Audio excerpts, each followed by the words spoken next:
Bismillahirrahmanirrahim. Të gjitha falënderimet janë vetëm për Allahun, Zotin e gjithësisë, dhe salavatet mbi pejgamberin Muhammed alayhis salam në ditën e bukur të xumas së datës 6 shkurt 2026 apo 18 Shaban 1447 Hijri. Meqense po na afrohet muaji i bekuar i Ramazanit, muaji me të cilin aktivizohen edhe ata të cilët nuk janë të rregullt me namazin e tyre dhe fillojnë që të falen. Kam sot një këshill për të tillët, por se jo edhe për të gjithë neve tjerëve së bashku. Ashtu që ta dashurojmë namazin deri në atë pikë dhe që kur të mos ndahemi prej tij deri në vdekjen tonë. Është më se e nevojshme për secilin që të fillojë rregullisht të falet. Por në faljen e namazit duhet të vejë vëmendjen jo vetëm në formën, por edhe në mënyrën se si faljet, gjithsesi në koncentrimin që duhet pasur gjatë namazit, ashtu që ai namaz të jetë sa më produktiv e të jap falësit edhe një dimension sa më të ngritur dhe të jetë shkak i përmirësimit të gjithëve punëve të tjera të besimtarit, sepse sipas porosisë kuranore, me të vërtetë namazi e largon falësin e tij prej punëve të këqija. Ja se si e përshkruan të një dietar i madh Khatim el-Asam futjen e tij në namaz. Thonte ai i nderuar: kur afrohet koha e namazit, marr abdest sipas rregullit dhe thelbësisht. Afrohem tek vendi i faljes. Ndaloj aty dhe pres që të koncentrohem unë dhe të gjithë organet e mia.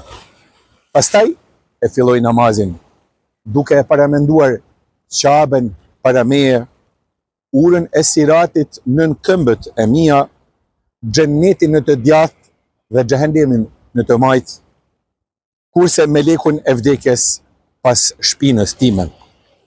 Imagjinoj se ky është namazi im i fundit.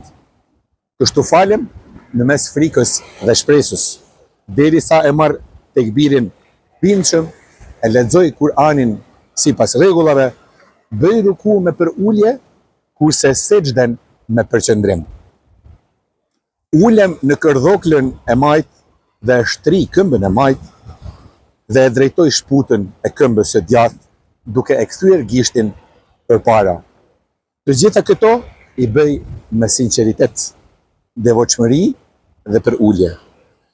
Dhe prap nuk jam i sigurt, a thua më është pranuar ky namaz apo jo? Të dashurit e mi, a mund ti edhe unë të përshkruajmë namazin më bukur se sa e ka përshkruar Khatim el-Asam? Le të provojmë të shohim me të vërtet a mundemi të përshkruajmë diçka kështu. E nëse nuk mundemi, të paktën a mund të ndëgjojmë edhe një herë këtë përshkrim edhe të provojmë që edhe ne të përjetojmë në këtë formë.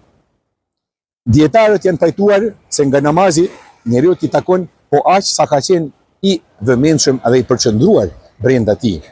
Andaj, këshill për të gjithë neve së bashku, mos u falni duke qenë të shpërqendruar në të. Mos u falni ashtu që gjatë namazit mendja juaj të shetis, kah mos e të mos jetë prezente bashkë me trupin e juaj në namaz. Nuk ka rëndësi a bëhet fjalë për namazet farze, sunete apo nafile, sepse namazi është namaz, ose falu siç duhet, ose le mos e fal fare. Le të lexojmë dhe të shqiptojmë lutjet dhe Kur'anin me gjuhë të qartë, por patjetër le të jetë prezent edhe zemra jon brenda tij. Uroj që namazi jon të jetë lidhje e cila e kënaq krijuesin, por edhe vetë neve. Në pritje të muajit të bekuar të Ramazanit, nga ulçini me ambient të dimrit, selam i veçantë nga plazhi i madh. Assalamu alaikum wa rahmatullahi wa barakatuhu.